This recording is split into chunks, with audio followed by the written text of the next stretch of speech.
आज 16 सितंबर है। एक ऐसे शख्स की मौत की तारीख जो एमक्यूएम का दिमाग समझा जाता था, जिसकी शनाख्त एक बेहतरीन मुंतजिम की थी, जिसने एमक्यूएम का आइन और मंशूर लिखा और बुनियादी ढांचे की तश्कील में अहम किरदार अदा किया। लेकिन 16 सितंबर 2010 की शाम एचवेयर लंदन में अपने घर के करीब कत्ल कर दिया गया। डॉक्टर इमरान फारूक। डॉक्टर इमरान फारूक के कत्ल का न सिर्फ एमक्यूएम पर इल्जाम लगा, बल्कि एमक्यूएम के 3 कारकुनों को इस जुर्म में पाकिस्तान में सजा भी हुई। वही एमक्यूएम जिसने all Pakistan Muhajir students organisation नामी तलबा तंजीम की कोख से जन्म लिया, और उस तलबा तंजीम के बानी अरकान में से भी एक डॉक्टर इमरान फारूक थे। कत्ल के बाद अल्ताफ हुसैन ने उन्हें शहीद इनकलाब का नाम दिया, लेकिन अल्ताफ हुसैन खुद भी इमरान फारूक के कत्ल के इल्ज़ाम से बच न सके, क्योंकि अल्ताफ हुसैन और डॉक्टर इमरान फारूक के दरमियान इख्तिलाफात की खबरें आना शुरू हो चुकी थी। डॉक्टर इमरान फारूक को जिस वक्त कत्ल किया गया, पाकिस्तान में उस वक्त 9:30 और 10 बजे के दरमियान का वक्त था, और सिर्फ 2 से ढाई घंटे के बाद पाकिस्तान में सालगिरह का वक्त हुआ चाहता था, अल्ताफ हुसैन की सालगिरह का। डॉक्टर इमरान फारूक कत्ल केस पर बात करने के लिए मेरे साथ मौजूद हैं एमक्यूएम के साबिक सीनियर रहनुमा, जो डॉक्टर इमरान फारूक के कत्ल के वक्त भी लंदन में मौजूद थे, अनीस अहमद एडवोकेट। अनीस भाई, again welcome in our show. शुक्रिया। अनीस भाई, एक ऐसे शख्स को कत्ल कर दिया गया जो एमक्यूएम का दिमाग समझा जाता था, जो 92 के ऑपरेशन के बाद 7 साल जेर ज़मीन रहा और 1999 में छुपता छुपाता लंदन पहुंचा, जो अल्ताफ हुसैन के इंतहाई करीब समझा जाता था। लेकिन फिर यह हुआ, ये समझा गया कि उसकी जहानत शायद उसे एक मुतबादिल क़यादत के तौर पर पेश कर रही है। इसकी वजह से शायद इख्तिलाफात बढ़ गए, उन्हें कत्ल कर दिया गया। क्या ऐसे ही? पहले तो ज़ाहिर है आज डॉक्टर साहब की बरसी है, और दुआ तो यही है कि अल्लाह ताला उनकी मग़फ़िरत फरमाए, आमीन, और उनके दर्जात बुलंद करे। लवाहिकीन को सब्र दे। आमीन। असल में क्या है कि किसी इख्तलाफ की बुनियाद पर ये कह देना कि फ़लाँ ने इसको कत्ल कराया, फ़लाँ ने कत्ल कराया, गलत है। जितनी थॉरोली स्कॉटलैंड यार्ड ने इसकी इन्वेस्टिगेशन की है, तकरीबन 3000 से ज़्यादा लोगों के उन्होंने इंटरव्यू किए, और उसमें भी छाटी कर करके। और आपको पता है स्कॉटलैंड यार्ड कोई मामूली इन्वेस्टिगेशन इदारा नहीं है, ऐसे ही है, दुनिया मानती है। ऐसे ही है। अगर कहीं से भी ये शायबा होता कि इसमें लंदन से कोई भी, चाहे अल्ताफ भाई हो या कोई और राय बराबर भी मुलविस है, तो वो एक सेकंड नहीं लगाते, वो फौरन हाथ डाल देते हैं। तो इख्तिलाफात बिल्कुल हुए डॉक्टर इमरान भाई के और अल्ताफ भाई के। वो तंजीमी नौइयत के थे, कोई शख्सी बुनियाद के ऊपर वो इख्तिलाफात नहीं थे। अब एक लीडर है और एक पार्टी का कन्वीनर है, ज़ाहिर कन्वीनर का अपना जहन था और ज़हीन थे डॉक्टर साहब, इसमें कोई शक नहीं है, और बहुत अच्छे एडमिनिस्ट्रेटर भी थे, इसमें भी कोई शक नहीं है, और पक्के नज़रियाती थे, इसमें भी कोई शक नहीं है। और वो यकीनन, मैं जहाँ तक जानता हूँ, वो अपनी मौत के वक्त तक अल्ताफ भाई से लॉयल थे, और उसके अंदर उतार चढ़ाव आता रहा। जैसे आप दूसरे कारकुन अगर कोई खिलाफ वर्जी करते हैं तो उनको मुअत्तल किया जाता है, पार्टी से निकाला भी जाता है, और कोई ना कोई उनको सज़ा इस किस्म की दी जाती है कि वो वापस अपनी इस्लाह करके वापस आए। तो डॉक्टर इमरान फारूक को भी ऐसी सजाएं मिली? हाँ, यकीनन मिली है। डॉक्टर साहब को कई दफ़ा मुअत्तल किए गए, डॉक्टर साहब कई दफ़ा मुअत्तल किए गए, डॉक्टर साहब निकाले गए, ऑफिस से भी निकाले गए। फिर लेकिन ऐसा वक्त आया कि एक दफ़ा डॉक्टर साहब वो खुद से छोड़ के चले गए। वो इख्तिलाफ शायद अंतहा को थे, लेकिन हम सब डॉक्टर साहब से उस दौरान भी मिलते जुलते रहते थे, और बाकायदा उनके घर जाते थे और उनसे रिक्वेस्ट करते थे। हमने सब ने जाके, खुद अल्ताफ भाई भी कई दफ़ा उनके घर चल के गए, उनसे कहा कि वापस आ जाएं, तो वो मिलते थे। बस मुस्कुरा के जवाब नहीं देते थे कि आने का। यहाँ तक कि वो प्रोग्रामों में आने लग गए बाकायदगी से। अपने जाने के 6 माह तक तो वो किसी प्रोग्राम में भी नहीं आए। उसके बाद प्रोग्रामों में बाकायदगी से आते थे। और जिस आज का दिन जो 16 सितंबर है, और इसमें ज़ाहिर है कि अल्ताफ़ भाई की सालगिरह मनाई जाती है 17 सितंबर, जब वहाँ पे लंदन में 8 बजते हैं और पाकिस्तान में 12 बजते हैं। तो यहाँ कारकुनान जमा होते हैं, वहाँ से सेलिब्रेशन होती है, यहाँ पाकिस्तान में सेलिब्रेशन होती थी। तो जिस दिन उनका जिस शाम मर्डर हुआ है, वो सुबह मुझे मिले, अपने बच्चे को छोड़ने आए थे स्कूल, और उस पे पार्किंग में उन्होंने पार्टी की पार्किंग में आके बाकायदगी से खड़े करते थे। और जो साथी मिलता था, ऑफिस ऊपर नहीं आते थे, सिर्फ प्रोग्राम में आते थे। तो मैं इत्तेफाक से पार्किंग से गाड़ी पार्क करके निकल रहा था, तो ये जो है ना आ रहे थे बच्चे को छोड़ के स्कूल, सीढ़ियों पर चढ़ के पार्किंग की तरफ। तो मैंने सलाम दुआ की। मैंने कहा डॉक्टर साहब, कह रहे हैं मेरे पास आज सिगरेट ख़त्म हो गई है। और लंदन में सिगरेट मिलना बहुत महंगी सिगरेट। तो कह रहे हैं मेरे पास सिगरेट ख़त्म हो गई है। तो मैंने कहा डॉक्टर साहब, मैं आ जाए, मैं अभी ऊपर ऑफिस में, मेरे पास मेरे कैबिनेट में रखी हुई है ये 2 कार्टन, क्योंकि मेरे पास अल्ताफ़ भाई की मोस्टली सिगरेट मेरे पास मौजूद रहती थी। मैं आप खुद भी पीता था, तो इसलिए मेरी अपनी भी सिगरेट। तो आप अल्ताफ़ हुसैन की सिगरेट जो है वो इमरान फारूक से शेयर करना चाह रहे थे? मैंने दी उनको, बाकायदा 2 कार्टन दिए, मैं ला के दिए। कह रहे हैं कि भाई ये जो ना बड़ी महंगी हो गई है, ये आज तो मिलती। मैंने बोला डॉक्टर साहब मुझे कॉल कर लिया करें, मैं आपको घर पहुंचा दिया करूंगा सिगरेट, कोई मसला नहीं। साथी तो पाकिस्तान से आते जाते हैं ना, वो ले आते हैं, तो काम हो जाता है। फिर कह रहे हैं शाम को मुलाकात होती है, शाम को मुलाकात होती जो इसलिए कि ऑफिस में जब 8 बजेंगे तो सब पूरी फैमिलीज जो सेक्रेटरीट की और क्लोज फैमिलीज थी वो ऑफिस में आती थी, और पाकिस्तान में 12 बजने थे। तो उस वक़्त वो सेलिब्रेशन वहाँ पे करते थे। और दूसरे दिन प्रोग्राम होता था, दूसरे या वीकेंड पे, जो भी सैटरडे संडे का दिन होता था, क्योंकि वर्किंग डे पे प्रोग्राम नहीं हो सकता है वहाँ पे, तो वहाँ प्रोग्राम करते थे। अच्छा, वो ये सिगरेट लेके गए हैं, फिर वहाँ से ज़ाहिर है उनको अपने जो उन्होंने स्टोर खोला हुआ था उधर गए होंगे।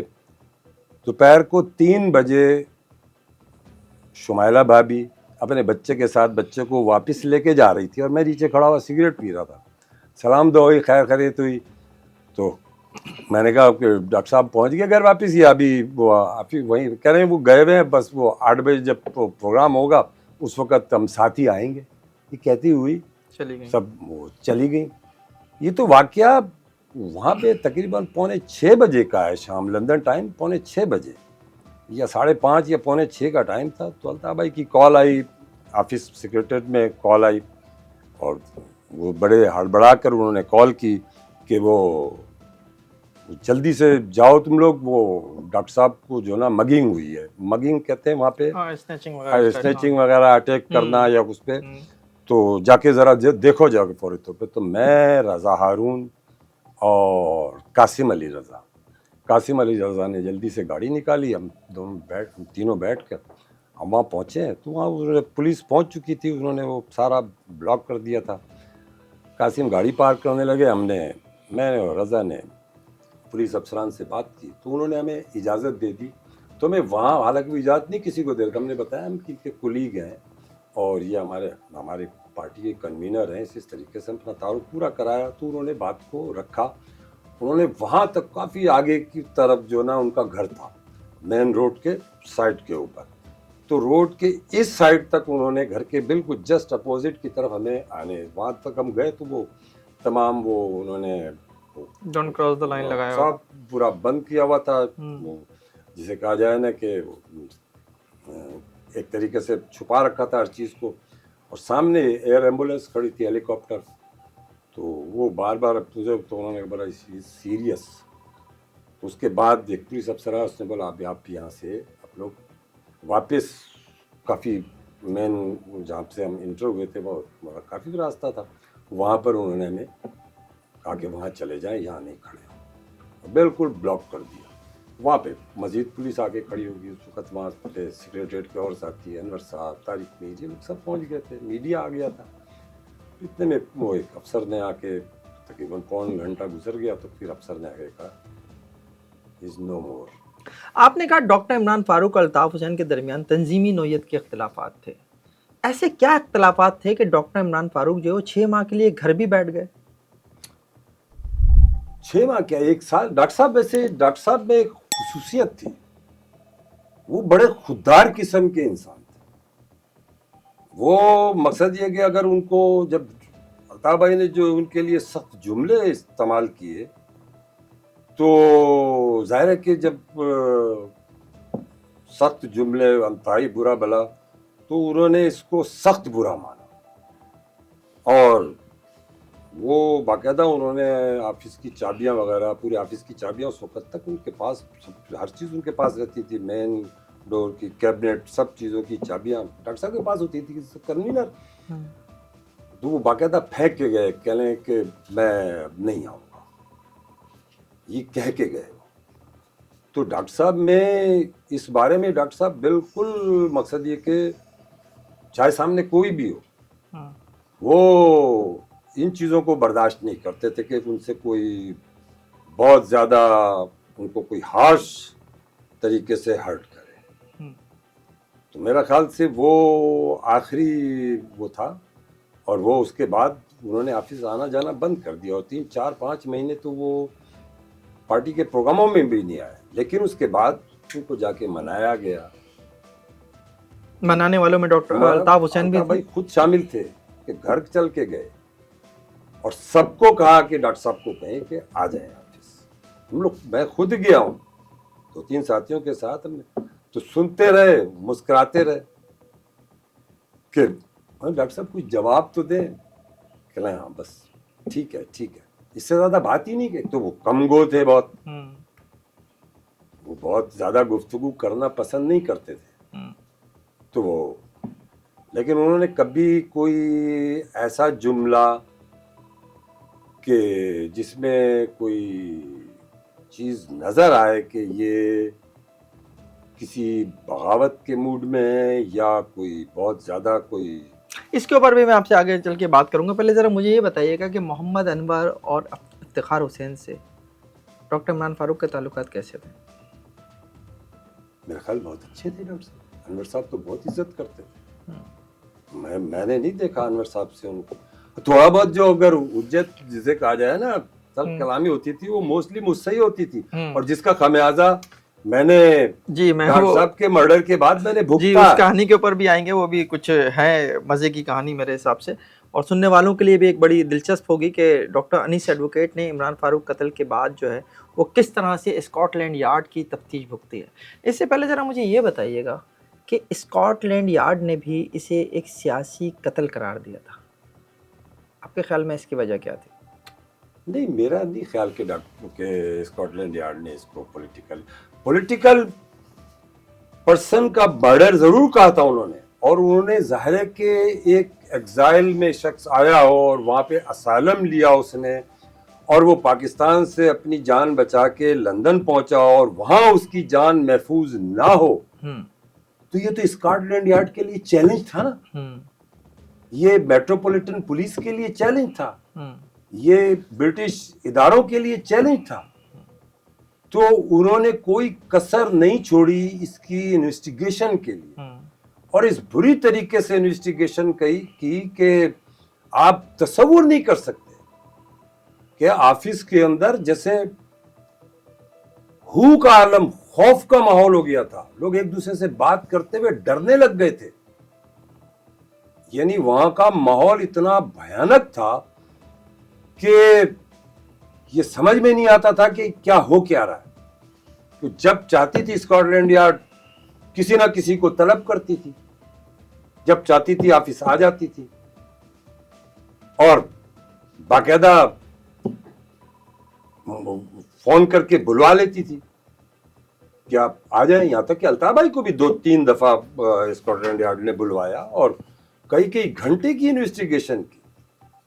ग्राम पार्क पुलिस स्टेशन में अनवर साहब को भी कई कई घंटे की 2-3 दफा बुलाया, तारिक मीर को भी बुलाया, और तकरीबन सभी लोगों को, किसी को 2 घंटे, किसी को 3 घंटे, किसी को 1 घंटा, किसी को आधा घंटा। यहां तक हुआ कि एक पार्टी के सीनियर तरीन रहनुमा को उन्होंने आधे घंटे के लिए सिर्फ बुलाया और सलाम दुआ की और पूछ-गूछ की। वो रहनुमा सेक्रेटरीट में आके बेहोश हो गए। कौन थे? छोड़ दे, नाम जरूरी थोड़ी होता है कि हर शख्स का नाम ले लिया जाए। लेकिन इतना ज्यादा वो खौफजदा हो गए थे कि वो आके वापस आ गए, खौफजदा हो गए थे, बेहोश हो गए। सेक्रेटरीट में आके बेहोश हो गए। उनको पानी बाकायदा पिला के होश में लाया गया। उससे पूछा कि भाई क्या सवाल जवाब हुए? इधर उधर देख रहे हैं, और जिसको बुलाया गया था, आप यकीन करें, वो ऑफिस में आके बयान नहीं करता था। अनीस भाई, बीबीसी ने रिपोर्ट किया कि तकरीबन 4000 से जायद अफराद से स्कॉटलैंड यार्ड ने तफ्तीश की, और उन 4000 में से एक आप भी थे। आपके घर पर जो है वो बाकायदा रेड हुआ, फ्लैट की छत पर जो है वो हेलीकॉप्टर मौजूद था, बाहर मुसल्लह दस्ता मौजूद था, फरार के तमाम रास्ते एक तरह से मजदूद कर दिए गए थे। ऐसा क्या था कि कौन से ऐसे हालात बन गए थे कि आपके हवाले से इस तरह की कार्रवाई हुई? असल में क्या था कि जब ये ज़्यादातर सेक्रेटरीट के अफराद को जब स्कॉटलैंड यार्ड ने पुलिस स्टेशन बुलाया, अपनी दीगर जगहों पे वहाँ बुला के इन्वेस्टिगेशन की, वो आधा पौन घंटा, तो जो मेरी इतलात हैं उस सब ने ज़्यादातर ने खौफ के आलम में, उनको एक कमज़ोर पतली गर्दन मिली थी, बोला अनीस एडवोकेट के गले डाल दो, क्योंकि इसकी अक्सर लड़ाई रहती थी डॉक्टर साहब से। आपकी वाकई लड़ाई रहती थी? नहीं, लड़ाई मेरी पार्टी की तंजीम में, खुदा न खास्ता। मैंने कहा ना सुबह, तो वो जिस दिन मर्डर हुआ वो मैं उनको सिगरेट दी है, तो मेरा जाती उनसे, खुदा न खास्ता, मैं बड़ी रिस्पेक्ट करता उनकी, और कोई मेरा जाती इख्तलाफ नहीं था, और मैं as a senior, as a party के कन्वीनर उनकी बेअंतहा रिस्पेक्ट करता था। लेकिन जब किसी पार्टी उमूर के अंदर उलझन होती थी मीटिंग के अंदर, तो मैं बिल्कुल आड़े हाथों आता था। मैं कहता नहीं, ये गलत है। तो उसको ट्विस्ट करके लोगों ने जाती दुश्मनी बनाया और बोला ये हो सकता है। जब एक ने कहा होगा, 2 ने कहा होगा, 3 ने कहा होगा, 4 ने, 15-20 थे सेक्रेटरीट के, और बल्कि ज्यादातर ने कहा, तो उन्होंने बोला अब इसको पकड़ लो। तो क्या माहौल था उस दिन? पहले फर्स्ट टाइम तो मुझे, जब मेरे से पहली दफा जब स्कॉटलैंड यार्ड ने तो ऑफिस में लेने कैसे आए थे आपको, वो जरा बताइएगा। आपको पहले दिन तो जब स्टार्ट हुआ तो मेरा बायोडेटा तो सबका लिया था उन्होंने आके। उसके बाद उन्होंने मुझे नहीं बुलाया था। ये कोई जब महीना भर भी नहीं गुजरा तो होगा इनकी सबकी इन्वेस्टिगेशन का, तो मैं तो अपने बच्चों के साथ 3 बेड के फ्लैट पे मैं मौजूद था। मेरे भतीजे थे, भांजे थे, मेरी भतीजी थी, कनाडा से आई थी पढ़ने के लिए, तो हम 3-4 बच्चे मेरे साथ थे। मैं सो रहा था, सुबह कोई 5:30 पौने 6 बजे का टाइम था। तो जो अक्सर बेशतर पाकिस्तान में जैसे छापे पड़ते हैं ना, 5:30 पौने 6 बस बंदा लहरा जाता है। तो मेरे मोबाइल पे फ़ोन आया, तो मैंने देखा नंबर तो आ नहीं रहा है।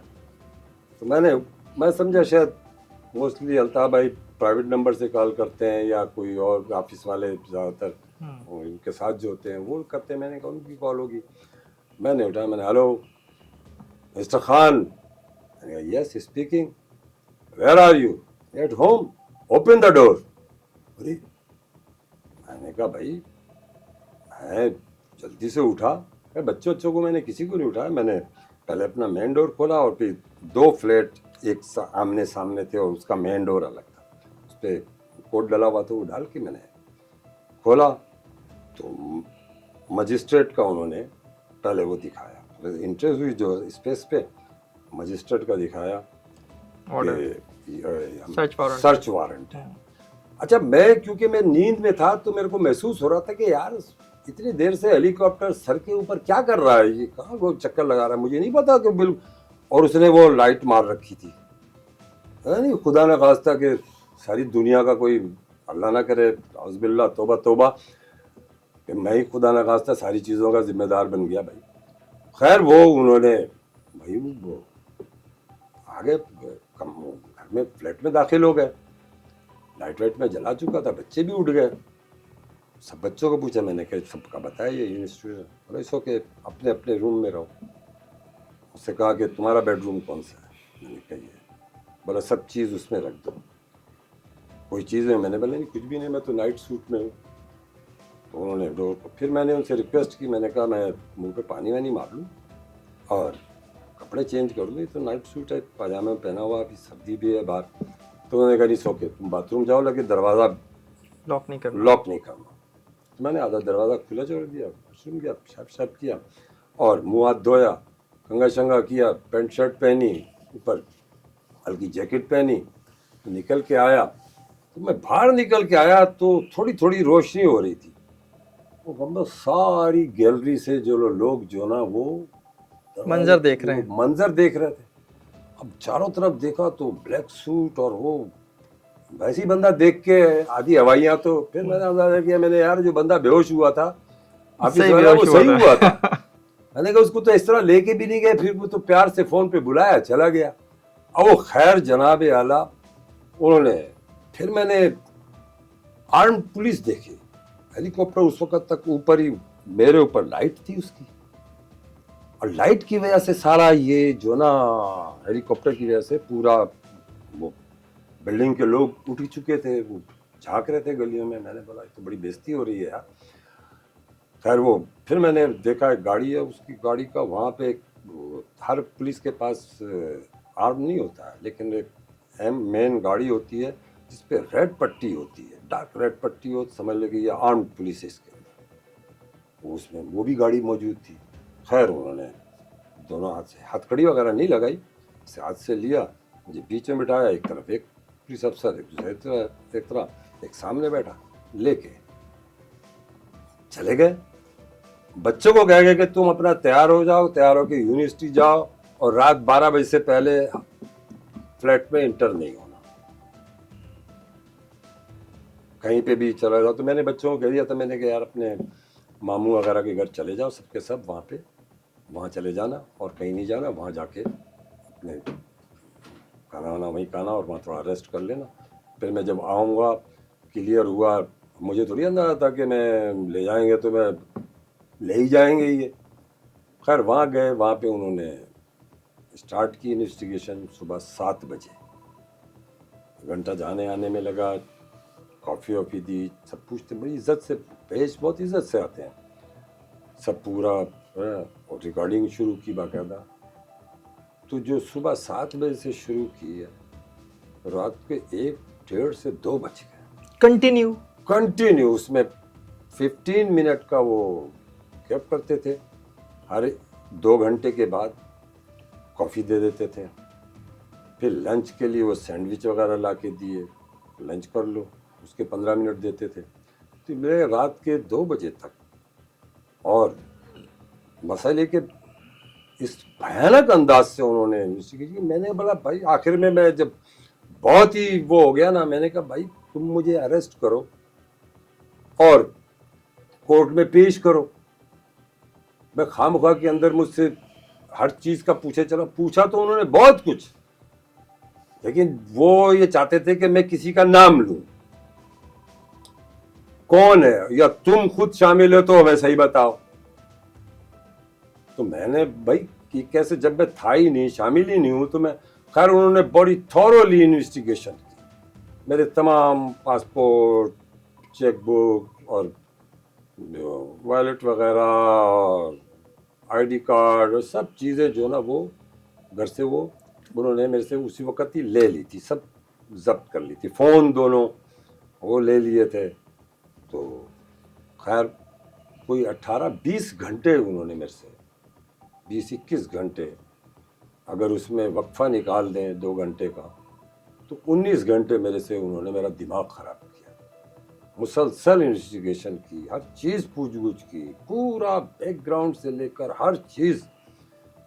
खैर मैं भी अल्हम्दुलिल्लाह अल्लाह का शुक्र था, इसलिए कि जब मैं किसी चीज़ में इन्वॉल्व नहीं था और मेरा किसी इस किस्म की घनाउनी चीज़ से मेरा ताल्लुक़ नहीं था, तो मैं घबराया नहीं, अल्लाह का नाम लिया, मेरा शुक्र है सामने। फिर मैं जब रात के 1:30-2 बजे उन्होंने मुझे रिलीज़ किया तो मुझसे पूछा इस वक्त तुम कहाँ जाओगे? मैंने कहा इस वक्त मैं सेक्रेटरीट जाऊँगा। कहना हम तुमको सेक्रेटरीट के पास ड्रॉप कर देते हैं। अपनी गाड़ी में ही बिठाया उन्होंने, मुझे सेक्रेटरीट के नीचे आके ड्रॉप किया। अल्ताफ हुसैन उस वक्त वहाँ मौजूद थे? नहीं, घर ऑफिस में अल्ताफ भाई मौजूद नहीं थे, बाकी सब थे, सब बेहोशी के आलम में थे। देख के सबकी आवाज़, मैंने बोला खैर है यार, कोई ऐसी बात नहीं है, अल्हम्दुलिल्लाह ऐसी चीज़ नहीं है। खैर मैंने फिर पूरी सेक्रेटरीट को, फिर अल्ताफ भाई खुसूसी तौर पे दूसरे दिन आए सुबह, मैंने पूछा, मैंने पूरा उनको बताया कि सारी ये क्वेश्चन किए उन्होंने, ये मैं क्यों छुपाऊं, जो बात की मैंने बताई, सारी चीज़ें पूरा जो ना वो बताई। फिर अल्ताफ भाई ने, मुझे बहुत अच्छी तरीके से याद है कि जब प्रेसिडेंट जरदारी साहब एक दफ़ा मुलाकात के लिए आए थे हिल्टन वटफोर्ड रोड पे, वहाँ मुलाकात हुई थी, तो वहाँ मैं अल्ताफ भाई के साथ गया था। जब वहाँ से प्रेसिडेंट साहब रवाना हुए तो पार्किंग में अल्ताफ भाई ने मुझे बुलाया, पार्किंग में मुझे बुलाया, और अनवर साहब और मुस्तफ़ा अजीज़ाबादी एक गवाह है, उन्होंने कहा अच्छा ये मेरे छापे पे के चंद दिन बाद ही की बात है, कुछ दिन बाद की बात। अच्छा ठीक है। से कहा कि मेरी इतलात ये है कि जो तेरे घर पे जो छापा और ये सारी चीज़ें हुई हैं, मुझे फला फला पे शक है, तुम लोग ज़रा उससे, पार्टी के एक अहम बंदे का नाम लिया, मैं उसका नाम नहीं लूँगा। वो उस वक्त वहाँ लंदन में मौजूद थे? हाँ, लंदन में सेक्रेटरीट में थे। कहने ये सब उसका किया धरा है, तुम लोग होशियार रहना। मैंने कहा कि ठीक है, मैंने कहा अब तो हो गया, मैं तो सामना करके आया हूँ। खैर मुझे थोड़ी पता था कि एक ही दफ़ा सामना करके मेरी जान छूट जाएगी। बाद में वो शख्स जो है वहीं लंदन सेक्रेटरीट में रहे? हाँ हाँ, कंटिन्यूज है, आज भी है? अब तो नहीं है।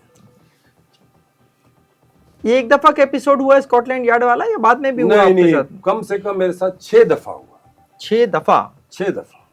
और हर दफा इतनी ही लंबी आपसे इन्वेस्टिगेशन? हर दफा 4 से, क्या वजह थी आपसे इतनी मोहब्बत की? 4 से 6 बजे मुझे खुद समझ में नहीं आ रहा था कि मेरे से इसको इनकी इतनी मोहब्बत क्यों हो गई है।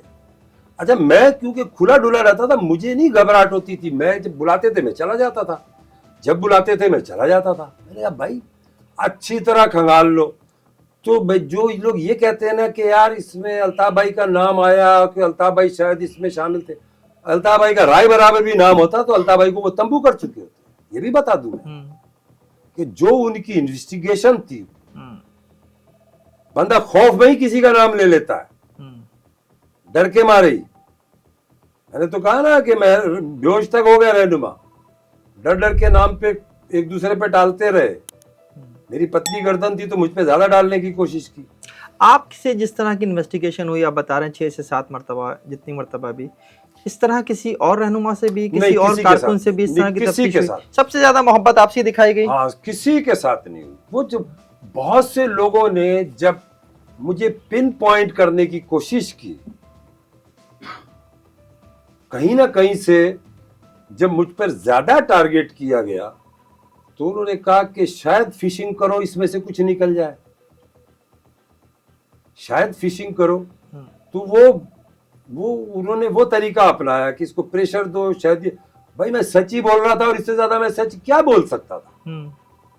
और फिर दुनिया के सामने आ गया कि कौन लोग, किन लोग कैसे गए, कैसे कत्ल हुआ, कैसे वो भाग के फिर श्रीलंका गए, श्रीलंका से वो पाकिस्तान आए, पाकिस्तान से पाकिस्तान की इंटेलिजेंस एजेंसीज ने उनको गिरफ्तार किया। तो वो तो फिर सामने आ गई ना चीज। मैं खामखा में किसी झूठ का नाम लेके क्यों बिला वजह वो करता, लेकिन लोगों ने अपनी जान बचाने के लिए, वहां खौफजदा लोग थे। हालांकि मैं तो पाकिस्तानी पासपोर्ट होल्डर था, मेरे पास तो ब्रिटिश पासपोर्ट भी नहीं था जो मैं बरतानिया के हुकूक को हासिल कर सकता था। वो भी उसका भी मैं हकदार नहीं था, मैं तो पाकिस्तानी पासपोर्ट होल्डर था। क्लियर कब किया आपको स्कॉटलैंड यार्ड ने? मुझे कम से कम भी 5 महीने के बाद 5 महीने जब मैं मुल्क से जाऊं तो मुझे जाते हुए रोक के पूछें where are you, where are you going, मैं कहाँ जा रहे हो तुम।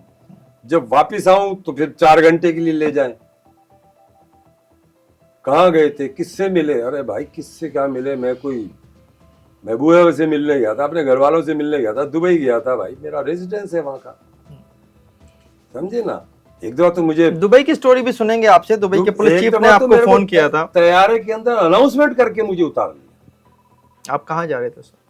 मैं आया था दुबई से, फ्लाइट लैंड की, उनको तो पता होता है फला बंदा आ रहा है, फला जा रहा है, तो मुझे तो कि उन्होंने रेड सर्किल में रखा हुआ था, तो मैं अपर डेक में बैठा था 380 के, बड़ी इज्जत से बैठा हुआ था। पॉइंट इतने हो गए थे कि बिजनेस क्लास करा के बैठा था, वरना बिजनेस क्लास का मेरा जैसा गरीब आदमी कहाँ से टिकट लेता। तो अनाउंसमेंट हुआ, मुझे नहीं पता, और जो उसी फ्लाइट में नीचे तारिक मीर और मोहम्मद अनवर साहब बैठे थे। अच्छा, मैं ऊपर बैठा था, अनाउंसमेंट हुआ तो मिस्टर खान, मिस्टर खान, मैं उठा ही नहीं, मैंने कहा खान पता नहीं कितने सारे होंगे, अकेला मैं थोड़ी खान हूँ। और जिसने कहा कि मिस्टर अनीस अहमद खान, तो अपने आप को इंट्रोड्यूस कराओ क्रू से। मैं खड़ा हो गया, मैंने कहा यार तो एरोस्टिस आ गई, एवरीथिंग इज ओके, मैंने बस ओके लिया। इतने में वो वही खूबसूरत चेहरे, Naeem Shaheem, black suit, black tie, 4-6 दाखिल हुए। उन्होंने मुझे उसी से जो ना रिसीव कर लिया, रिसीव किया, और वहीं से पासपोर्ट वगैरह ले लिया, हैंड कैरी ले लिया, सब चीज़ ले लिया। आ जाओ, मैंने बोला चलो भाई, खुद ही मुझे एंट्री भी उन्होंने खुद दी बाकायदा। मैंने कहा चलो आज वीआईपी प्रोटोकॉल हो गया, एंट्री भी उन्होंने खुद ही करवा दी, बंदा इमिग्रेशन पे बंदा ख्वार होता है जाके, तो खैर बोले जाके वही 4-6 घंटे वो बिस्मिल्लाह से शुरू करते थे, वापस आके कुल्लुल्लाह पे पूरी करते थे कि शायद ये कुछ जो उल्टा सीधा बोल जाए, शायद ये उल्टा सीधा बोल जाए। भाई जब उल्टा सीधा होगा तो बंदा बोलेगा ना, जब उल्टा सीधा नहीं था अल्हम्दुलिल्लाह जो लोग थे वो बिल्कुल बेनकाब हुए, सजा पाई उन्होंने। लेकिन जिस शख्स को सज़ा मिली, खालिद शमीम, जिसके हवाले से ये कहा जाता है कि उसने कत्ल की मंसूबाबंदी की, जब वो अरेस्ट था तो उसका एक वीडियो बयान सामने आया था। आप तो कहते हैं कि इसमें अल्ताफ़ हुसैन का कोई किरदार नहीं था, लेकिन खालिद शमीम ये कहते हैं कि ऐसा आयत के हुक्म पर किया गया था। तो फिर लंदन चला जाता ना, स्कॉटलैंड यार्ड को जाके बहुत बता देता, बाक के क्यों वहां से आया था। खालिद शमीम तो वहाँ नहीं गए थे, खालिद शमीम का तो ये इल्ज़ाम था कि उन्होंने लॉजिस्टिक सपोर्ट दी, सब किया, मंसूबाबंदी की। बीच में गया तो था ना लंदन, वो भी उस वाक़े से पहले गया था ना, तो वहीं रुक जाता ना और बता देता कि भाई फला ने कत्ल करवाया मेरे से और करवाने के लिए कह रहा। मौज़्ज़म अली, मोहसिन और काशिफ, ये 3 नाम और हैं जो इस केस में सामने आए थे। मौज़्ज़म और मोहसिन को तो सज़ा भी हुई, काशिफ अली और मोहसिन ये 2 लोग थे जिनके ऊपर जो ये इल्ज़ाम भी था, बल्कि जिस इल्ज़ाम के तहत सज़ा हुई कि इन्होंने चाकू और ईंट के वार से जो है उन्हें कत्ल किया। मोहसिन को तो सज़ा हो गई, काशिफ कहाँ गया आपके इल्म में? काशिफ के बारे में ये है कि वो बॉर्डर एरिया में शायद बॉर्डर क्रॉस करते हुए कहते हैं, मैं तो नहीं था, मैंने तो नहीं कराया उसको बॉर्डर क्रॉस, या मैं तो नहीं था साथ में, लेकिन कहने वाले कहते हैं कि वहां पे वो मारा गया। अनीस भाई, एक बात जो इस केस के हवाले से बहुत ज़्यादा कही गई उन दिनों भी, बल्कि आज तक कही जाती है, कि जो तारीख़ का इंतखाब था वो बहुत इम्पोर्टेंट था। ये अल्ताफ़ हुसैन को सालगिरह का तोहफ़ा देना था, किस हद तक ठीक है आपके ख्याल में? यार ये तो बुलशिट वाली बात है ना, कोई अपने कुलीग को जिस दिन उसका बर्थडे होगा, कोई अपने प्यारे को, और फिर जो कि उसका लायल हो उसको क्यों मरवाएगा। मैंने कहा ना कि कोई तो क्लू होगा कि जो अल्ताफ भाई की तरफ जाता होगा। मैं कोई अल्ताफ भाई को फेवर नहीं दे रहा हूं, मैं कोई हमदर्दी की बात नहीं कर रहा हूं। मैं तो एक बात जो हकायक है,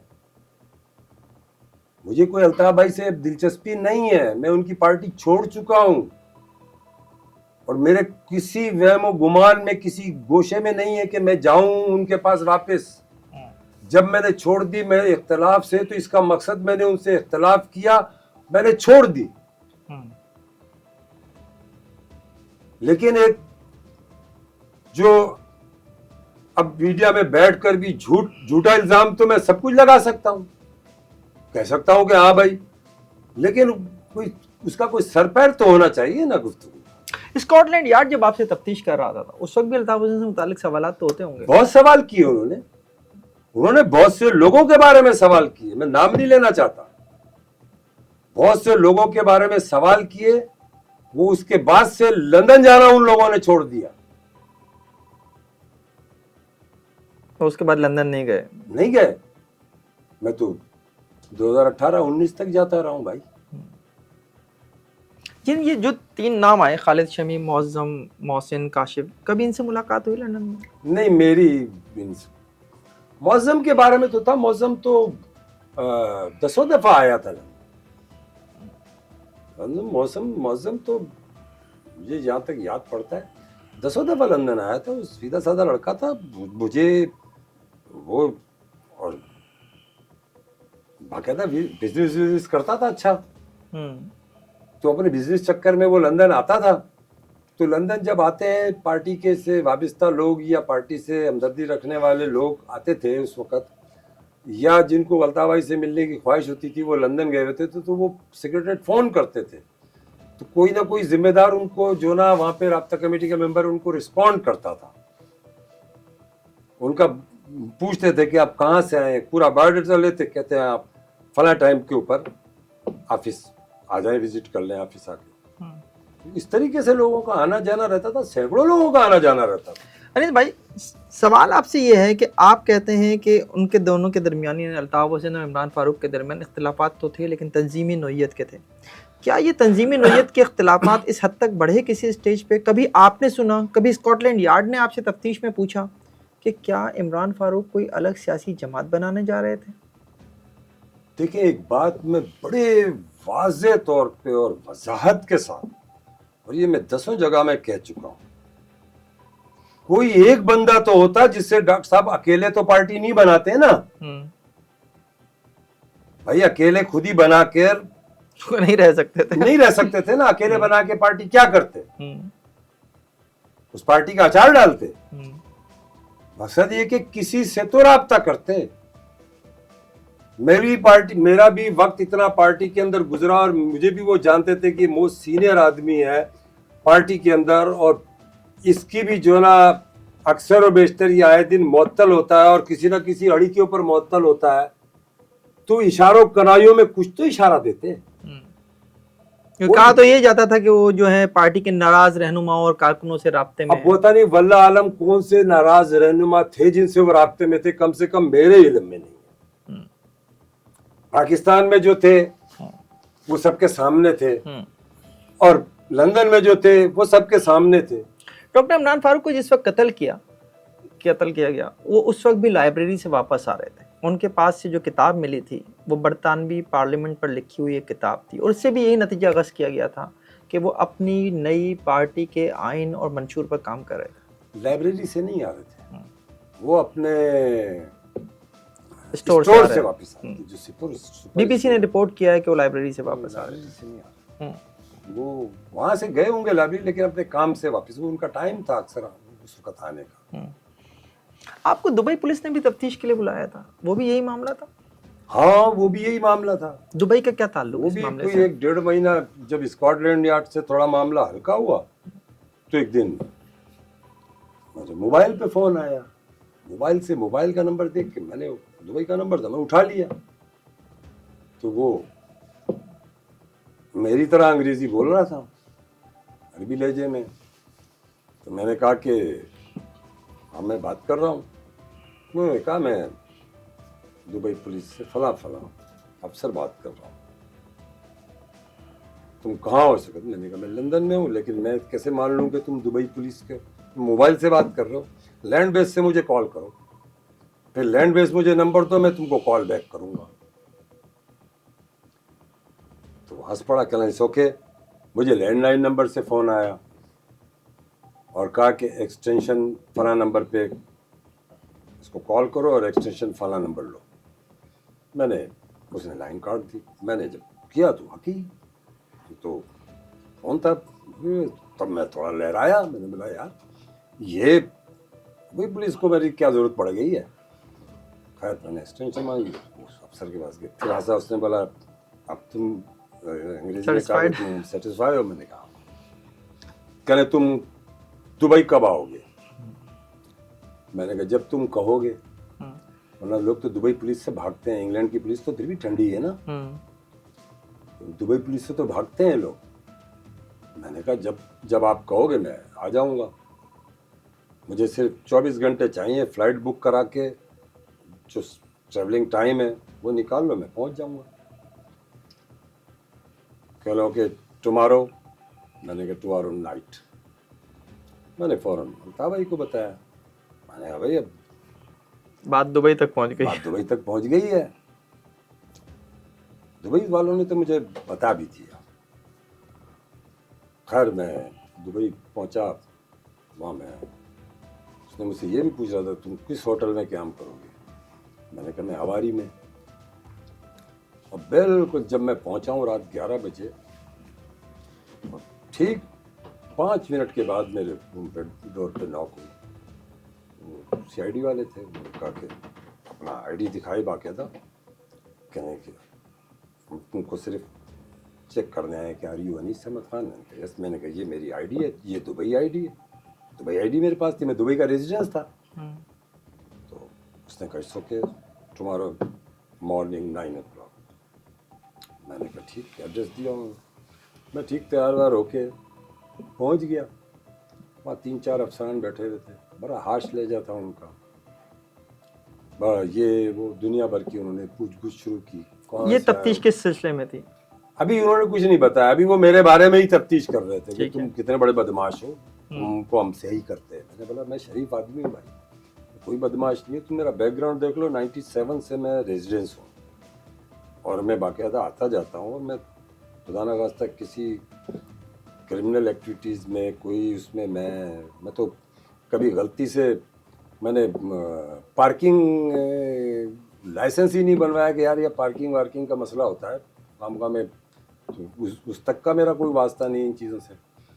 खैर 2 दिन तो उन्होंने इसलिए वो बुलाया, कुछ फाइलें वाइलें रखी थी, मुझे शायद दिखाने के लिए, डराने के लिए रखी थी। मैंने कहा फाइल ले आओ, कितनी भी ले आओ, जब बंदे के पास कुछ है ही नहीं तो तुम फाइल क्या करोगे लेके? खैर जो कुछ पूछना था उन्होंने काफ़ी देर पूछा मुझे। फिर तीसरे दिन जब मैं सुबह गया तो वो वहीं ऑफिस में, वहीं से बड़ी खूबसूरत बिल्डिंग अंदर बनी हुई है, बहुत ज़बरदस्त, वहाँ ले गए अंदर चलते चलते बड़े हॉल के रूम में। मैंने देखा यार ये वाकई किसी बड़े अफसर का रूम है। इतने में वो अफसर दाखिल हुआ, hello mister Khan, how are you, हाथ वाथ मिलाया, बैठाया। तीसरी 2 दिन उन्होंने मुझे पानी को नहीं पूछा। तीसरे दिन वो मुझसे पूछ रहा है तुम चाय लोगे, कॉफ़ी लोगे? मैंने पहले मेरे को पानी पिला दो, मेरा गला खुश्क हो रहा है। बंदे का गला वैसे ही खुश्क हो जाता है भाई इन्वेस्टिगेशन में कहीं बैठा हुआ हो तो खैर वो फिर उसने कहा कि वो हंस पड़ा, कह रहे तुम 97 से हो और 97 से हमने तुम्हारा टोटल ऐसी ऐसी बातें की कि मैं हैरान रह गया। कह रहे तुम आते हो दुबई अपना घूमते फिरते हो, रात को क्लब वलब चले जाते हो, उसके 2-4-6 हफ्ते 10 दिन रहकर फिर तो अक्सर तुम्हारी फैमिली आ जाती है, वो तुमसे मिलते हो, उनके साथ एंजॉय करते हो, घूमते फिरते हो, वापस लंदन चले जाते हो। उसने उर्दू में मुझसे कहा यार तुम तो मस्त आदमी हो। मैंने बोला सर तुम मेरे को बुरा बोला, ये उसने पेपर निकाला, उसने मुझे दूर से दिखा, बोला नाम उसने मिटाया और वो उर्दू में लिखा हुआ था। उर्दू में लिखा हुआ था। कोई एप्लीकेशन थी आपके कोई खिलाफ एप्लीकेशन थी मेरे खिलाफ जो दुबई पुलिस को दी गई थी? जो दुबई पुलिस को दी गई थी। जब वहाँ पे लंदन में उन्होंने कर लिया, बोला इसका काम दुबई में लगाते हैं, इसको कहीं धर्म भरम करते हैं। और क्या ये वही असल में शख्स था? मेरे साथ मसला ये था, बहुत से लोगों के मेरे साथ ताल्लुकात ठीक थे भी नहीं ना।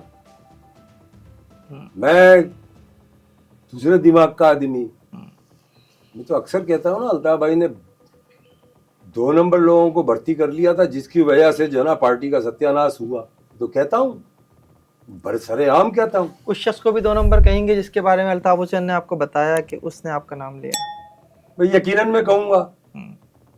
और क्या ये नाम किसी का नहीं। और क्या यही दरखास्त जो दुबई पुलिस के पास थी ये भी उसी शख्स की नाम थी? नहीं, नाम का नहीं पता चला। और दूर से दिखा रहा था ना, तो मैं हैंड राइटिंग को भी ज्यादा जज नहीं कर सका। हालांकि मैंने आगे बड़ी कोशिश की दिमाग में बिछाने की कि यार ये सेक्रेटरी की किस बंदे की राइटिंग हो सकती है सारी, लेकिन मेरी समझ में नहीं आया। मामला क्या था? मामला इमरान फारूक का मर्डर ही था जिसकी तफ्तीश दुबई पुलिस ने भी की आपसे, या कोई और चीज? बस थोड़ा बहुत वही मामला था। थोड़ा बहुत कैसे? नहीं, दुबई पुलिस का क्या कनेक्शन था इसमें? डॉक्टर साहब के बारे में भी पूछगछ की ना। डॉक्टर साहब के बारे में भी पूछगछ की। जब आप वापस गए हाँ और लंदन, अल्ताफ हुसैन को आपने बताया कि ये दुबई पुलिस ने ये किया? हाँ, मैंने पूरे तफसील बताई। क्या कहना था उनका? फिर मैंने उनसे ये एक पूरी मीटिंग के अंदर मैंने अल्ताफ भाई से कहा, मैंने कहा कि एक बड़े अच्छे वकील को हायर कीजिए और जितने लोग हमारे सेक्रेटरीट के इन्वेस्टिगेशन भुगत के आए हैं, इंटरव्यू देकर आए हैं, बशमूल मेरे, ये कानूनी हक है हमारा कि उनके जो ना स्टेटमेंट निकलवाए जाए। मैंने दूध का दूध पानी का पानी हो जाएगा, पता चल जाएगा किसने क्या पता चल जाएगा किसने क्या कहा और किसने आपके लिए क्या कहा। कई ये सारी चीजें सामने आ जाएंगी। किसने अनीस अहमद खान का नाम लिया, किसने अनीस अहमद खान का नाम लिया, किसने मोहम्मद भाई का नाम लिया, किसने मोहम्मद अनवर का नाम लिया, किसने और किसी का नाम लिया, किसने और किसी का नाम लिया। सब पता चल जाएगा, सब अपनी जान बचाने के लिए। मैंने कहा सब ने ज्वाइंट वेंचर लगता मेरे खिलाफ किया, एक दूसरे का नाम ले लेके आखिर में बोला इसी का नाम लो सब मिलके। तो कोई मसला नहीं है, मैं तो भुगत के आ गया हूँ और इंशाल्लाह कुछ नहीं होता, इसलिए कि मैं इन चीजों में हूँ नहीं। तो क्या वकील किया गया? नहीं किया गया, नहीं किया गया। वजह ये तो अल्लाह ही जाने कौन बशर है। लेकिन वकील उस वक्त ज़रूर कर लिया गया था जब अल्ताफ हुसैन साहब को तलाक हुई। अपने पिछले प्रोग्राम में हमने मुख्तसर गुफ्तगू की थी अल्ताफ हुसैन की तलाक की। एक अहम सवाल रह गया था। एमक्यूएम के कुछ रहनुमा एक दूसरे के ऊपर ये इल्ज़ाम लगाते हैं कि जो तलाक के लिए रकम थी जो फ़ायज़ा कबूल को हिस्सा दिया गया, वो रकम कराची से भेजी गई थी, उसका इंतज़ाम पाकिस्तान में किया गया था। रकम का तो इंतजाम पाकिस्तान से ही किया गया था, फिर वो केकेएफ में गई थी, केकेएफ से फिर वो ट्रांसफर हुई थी और पार्टी के फंड में। और जो इल्ज़ाम एक दूसरे पे लगाते हैं ना, ये बहुत बुरी बात है और गलत करते हैं। उनको खुद को पता है कि ये रकम कैसे जमा हुई, वो खुद जानते हैं जो इल्ज़ाम लगा रहे हैं। मुस्तफ़ा कमाल की निज़ामत के दौर में ये रकम किसी सरकारी इस्तेमाल से ली गई, सरकारी फंड से ली गई? गलत। मुझे पता है, मैंने देखी वीडियो, वो वसीम अख्तर भाई का नाम अक्सर लेते हैं। वसीम अख्तर का या उनकी वाइफ का दूर दूर से इन चीज़ों से ताल्लुक नहीं था, कत्तन गलत है। ये केकेएफ में गई, केकेएफ से पार्टी के फंड में गई, फिर पार्टी के फंड से बाकायदा अल्ताफ भाई को लोन दिया गया। लोन दिया गया था? लोन दिया गया। उस लोन के कागजात पे मेरे खुद के भी दस्तखत है। तो क्या अल्ताफ एज ए राब्ता कमेटी के मेंबर ये कहा गया कि अल्ताफ भाई को हम लोन दे रहे हैं और ये थोड़ा थोड़ा अदा करके पार्टी को जमा कराएंगे। तो क्या अल्ताफ हुसैन ने कर्जा वापस किया? अब ये तो वल्लाह आलम बिस सवाब, बाद में क्या हुआ क्या नहीं हुआ। कायद से किसकी हिम्मत थी कर्जा वापस मांगने की? नहीं, अब वो पैसा तो उन्हीं के नाम का ही था ना यार, अगर वो ले लिया तो उन्होंने ले लिया, क्या फर्क पड़ता है। कभी आपके सामने कोई किस्त की सूरत में वापस करते नजर आए आपको अल्ताफ हुसैन ये पैसा? नहीं, ये मामला तारिक मीर भाई और अल्ताफ भाई डायरेक्ट फाइनेंस के देखते थे, कुछ कुछ चीज़ों में हम इन्वॉल्व हो जाते थे, अदरवाइज जनरली वो खुद देखते थे। एमक्यूएम के एक रहनुमा है जो इस वक्त जो है पार्टी के तकरीबन सब कुछ भी हैं, खालिद मकबूल सिद्दीकी। खालिद मकबूल सिद्दीकी ये कहते हैं कि जिस वक्त वो अमेरिका में थे तो वो जो है क्लिनिक में काम करके जो है वो अपना घर चला रहे थे। इतना बुरा वक्त था एक वक्त में एमक्यूएम के कारकुनों के ऊपर जो अमेरिका में थे। क्लिनिक में काम किस चीज़ का करते थे? डॉक्टर थे। डॉक्टर वहाँ को आपको पता है अमेरिका में लाइसेंस तो यहाँ का वहाँ का नहीं यहाँ होगा। का लाइसेंस के इस लाइसेंस को वो मानते हैं क्या? ये तो बंडल मारा है उन्होंने। उनको पार्टी बाकायदा फाइनेंस करती थी। $2,500 शुरू में, $1,500 शुरू से। जब से वो अमेरिका गए थे उनको महाना लंदन सेक्रेटरीट से भेजे जाते थे, और फिर $1,000 जब उनकी शादी हुई तो फिर उन्होंने एक ऐसे बंदे से रिक्वेस्ट, जो पार्टी का बनता ही सीनियर आदमी था, वो अमेरिका में, आज भी अमेरिका में, और अल्हम्दुलिल्लाह हयात है। उसका फ़ोन आया मेरे पास, कह रहे हैं अनीस भाई एक बात करनी है आपसे। मैंने कहा बोले। कह रहे हैं वो खालिद भाई का मुंह नहीं पड़ रहा है आपसे बात करने को। तो मैंने कहा इसमें मुंह पड़ने की क्या बात है, बात कर लें, क्या करनी है इनको। कह रहे हैं असल में उनका कोई ज़ाती प्रॉब्लम है, तो उस वजह से वो, उन्होंने कहा कि ज़रा मैं अनीस भाई से रिक्वेस्ट कर दूं, बोल दूं कि यार इस मसले को मेरे हल करा दे। तो मैंने कहा बताएं क्या है। कह रहे हैं आपको पता है उनकी शादी हो गई है, तो 2 महीने हो गए शादी हुए। मैंने कहा मुबारक हो, मैंने मुबारकबाद भी दी थी। तो कहने लगे कि ख़र्चा बढ़ गया है, तो उनको $1,500 जाता है, तो अगर इसको डबल करवा दें। मैंने कहा कि मुझसे कहें लिख कर भेजें।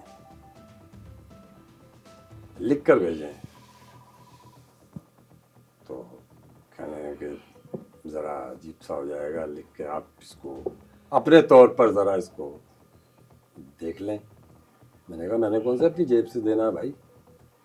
खैर फिर मैंने तारिक मीर भाई जो फाइनेंस के इंचार्ज थे, मैं उनके पास गया।